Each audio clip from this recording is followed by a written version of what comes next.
Assalamualaikum warahmatullahi wabarakatuh.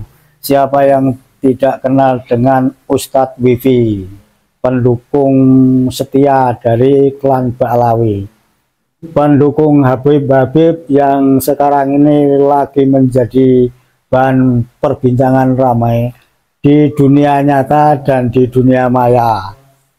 Pembelaannya kepada Ba'alawi ini kadang-kadang kalau kita melihat ini perkataan-perkataannya bisa di luar logika.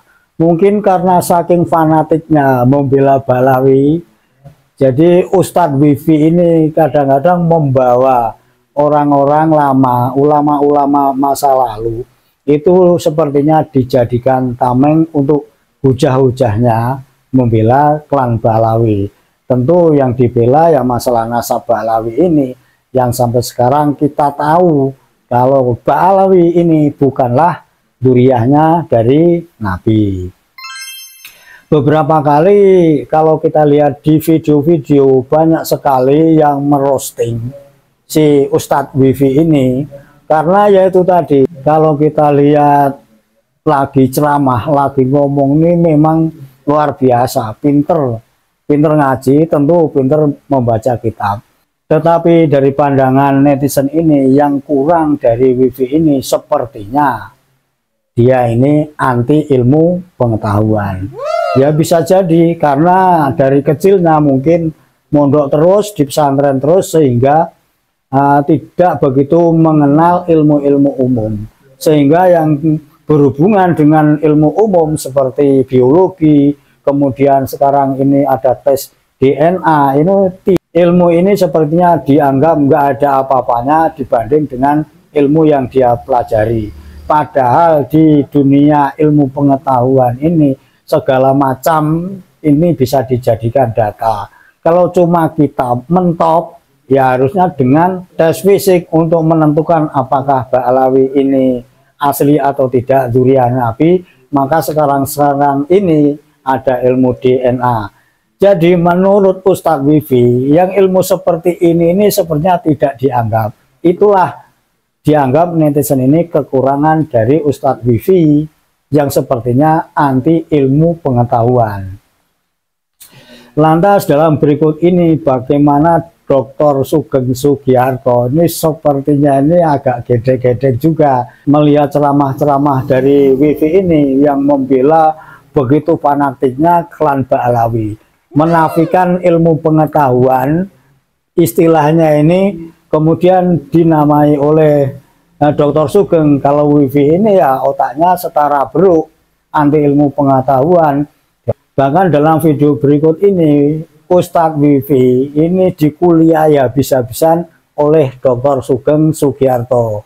Mungkin kalau si Wifi ini melihat videonya Dr. Sugeng Sugiarto bisa jadi panas kupingnya, kemudian mencari argumen-argumen lain untuk membalas dari apa kata Dr. Sugeng Sugiarto dalam video berikut. Mari kita ikuti.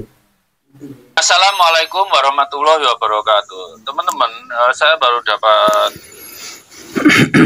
kiriman video dari senior saya, Dr. Antimon Ilyas, ya, tentang ya pendapatnya Wahabi lah. Dan orang seperti Wahabi inilah yang bikin kita umat Islam mundur, terlihat goblok di antara umat-umat yang lain gitu. Begini, masalah nasab itu, Wahabi ini selalu mengungkit-ungkit pengakuan ulama yang sudah meninggal sepertinya. Jadi ulama yang dijadikan dalil untuk membenarkan pendapat Ba'alawi, nasab Ba'alawi ini adalah ulama-ulama yang sudah tidak bisa mengkoreksi apa yang dulu mereka fatwakan. Bahwa Kiai Maimun Jubair, Mbah Maimun mengakui nasab Ba'alawi sah-sah saja. Bahwa Kiai Hamid juga mengakui nasab Ba'alawi sah-sah saja.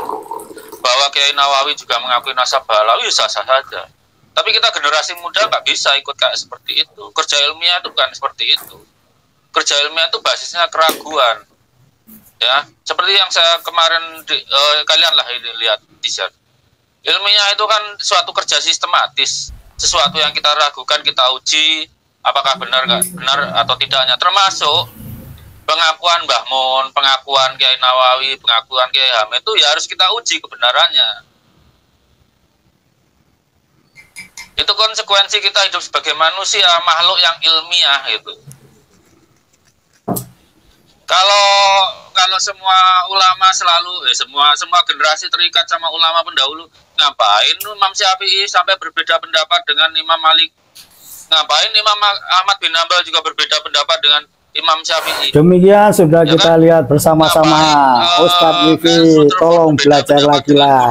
Malu kan kalau dibilang sama Dr. Sugeng Sugiarto berbeda pendapat dengan punya otak, tapi otaknya setara bro. Generasi yang lebih maju itu selalu berusaha punya otak, tapi otaknya setara bro. Semoga Ustadz Wifi ini bisa melihat videonya Dr. Sugeng Sugiarto. Assalamualaikum warahmatullahi wabarakatuh. Kerja yang sistematis, bukan cuma modal narasi. Jadi apa yang dikatakan Wafi itu nggak ilmiah sama sekali. Wafi jelas nggak pernah sekolah dan nggak pernah mendapat pendidikan tentang filsafat, apalagi filsafat ilmu. Jadi Robito Alawiyah ini memang mempekerjakan ustadz-ustadz geblek model Wafi. Apalagi kalau mengait-ngaitkan dengan saya sholat atau tidak. Ingat perintah pertama agama itu apa? Baca, bukan sholat. Dalam Islam itu perintah agama pertama apa? Baca, bukan sholat. Artinya apa? Belajar. Nabi itu memerintahkan belajar dari begitu kita dilahirkan ibu sampai kita menjelang meninggal. Perintah sholat baru kapan? Akil balik. Ya enggak? Logika Wafi itu jungkir balik. Saya berani bilang kalau dia mau, saya tes kecerdasannya, saya bayari. Jadi yang belain nasab Balawi ini ya geblek-geblek kayak Wafi. Perkara sholat dia jungkir balik nggak masalah, tapi nggak bikin dia pinter. Kalau dia pinter harus belajar, harus mau baca, harus mau menerima kebenaran.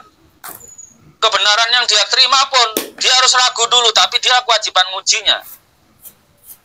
Ingat dalam kerja sains itu kita musuh menjadi musuh apa yang kita baca.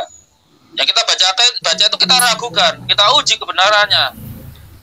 Cara paling dekat adalah menguji dengan buku bacaan lain yang sejenis. Makanya kalau kita menulis karya ilmiah, itu tidak boleh hanya pendapat yang mendukung kita. Yang melawan pun kita kutip. Kita adu sampai bisa kita ambil kesimpulan. Dan itu penyakit Robito Alawiyah atau para habaib. Coba kalau khotbah, yang dikutip selalu dari Habib sana, habis sini, habis sana, habis sini. Hah? Itu tidak ilmiah itu. Itu propaganda itu. Demikian sudah kita lihat bersama-sama. Ustadz Wifi tolong belajar lagi lah. Malu kan kalau dibilang sama Dr. Sugeng Sugiarto baru olah data. Punya otak, bukan tapi otaknya setara bro. Ya kalau Wafi memang matematikanya punya otak, tapi otaknya setara bro. Semoga Ustadz Wifi ini bisa melihat videonya Dr. Sugeng Sugiarto. Assalamualaikum warahmatullahi wabarakatuh. Mau manusia, mau burung gagak pun itu berpikir menurut caranya sendiri-sendiri.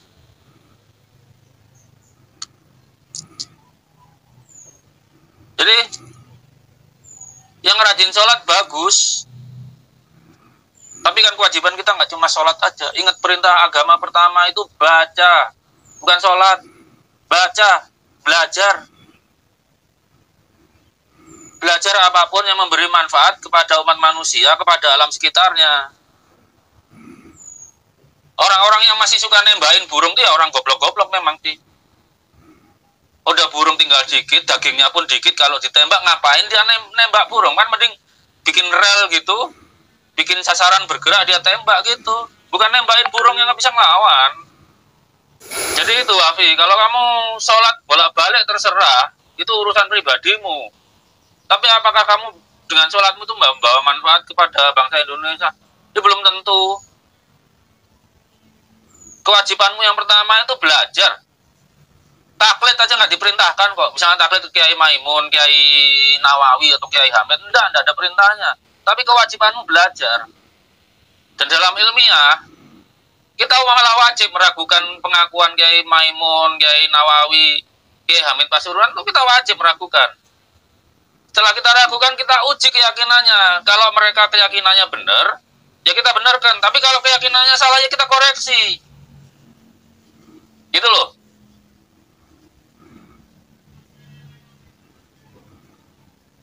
Jadi begitu teman-teman. Kita yang muslim ini wajib membawa umat Islam cerdas. Kalau Imam Syafi'i aja berani berbeda pendapat dengan gurunya, Imam Malik, dan Imam Ahmad bin Hanbal juga berani berbeda pendapat dengan gurunya, Imam Syafi'i. Kenapa kita nggak berani berbeda pendapat dengan Mbah Mun? Kenapa kita nggak berani berbeda pendapat dengan Kiai Nawawi atau berbeda pendapat dengan Kiai Hamid? Kita wajib menghormati tiga kiai itu, tapi bukan berarti kita harus nurut apa pendapat mereka. Apalagi pendapat mereka itu bukan dari kerja ilmiah, cuma penerimaan aja karena nggak punya alasan menentang. Sekarang kita punya buktinya bahwa Ba'alawi ini bukan keturunan paternal Nabi Ibrahim. Padahal pembuktian bahwa mereka keturunan paternal Nabi Ibrahim itu sebetulnya kan di beban Robito Alawiyah, bukan beban kita. Kita tuh malah wajib nggak meyakini, nggak ada buktinya. Prinsip ilmiah kan begitu. Prinsip ilmiah siapapun yang mengklaim, dialah yang wajib membuktikan. Ba'alawi tidak pernah. Buku nasabnya itu juga nggak tertib waktu kan. Secara kronografi kan nggak tertib waktu. Pencatatannya backdating jauh banget setelah tanda petik Ubaidillah, entah dia beneran ada atau tidak, meninggal. Tidak ada sumber primer bahwa Ubaidillah itu hidup, nggak ada. Tanyain Mama Zumail, sumber primernya Ubaidillah hidup itu apa? Bisa nggak dia menjawab secara definitif? Nggak ada.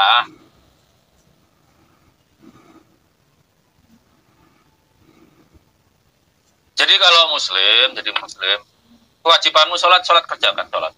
Tapi kewajibanmu belajar, kerjakan. Memang itu tidak disebutkan sebagai rukun Islam, karena belajar itu kewajiban sebagai manusia. Mau Hindu, Buddha, Kristen, Islam, ateis, agnostik, semuanya secara naluriah belajar. Tapi di Islam dilegalkan menjadi kewajiban. Apa perintahnya? Iqra, perintah pertama. Bukan taklid seperti kata Wafi itu. Makanya Wafi itu otaknya rudimenter, karena apa? Taklid itu aja. Diberi otak tapi nggak dipakai.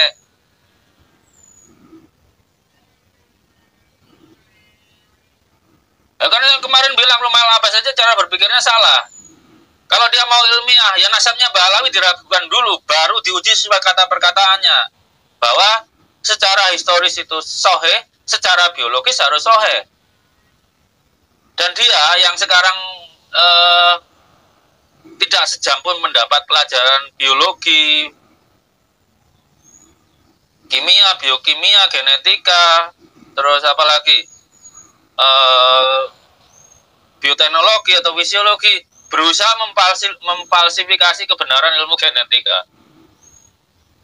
Ya, orang-orang bawa pendapatnya Mas Ahmad Utomo. Mas Ahmad Utomo itu nggak berbeda pendapat dengan saya, bedanya cuma satu. Mas Ahmad itu belum merasa bahwa waktunya yang merasa keturunan Nabi itu harus tes DNA, itu aja bedanya.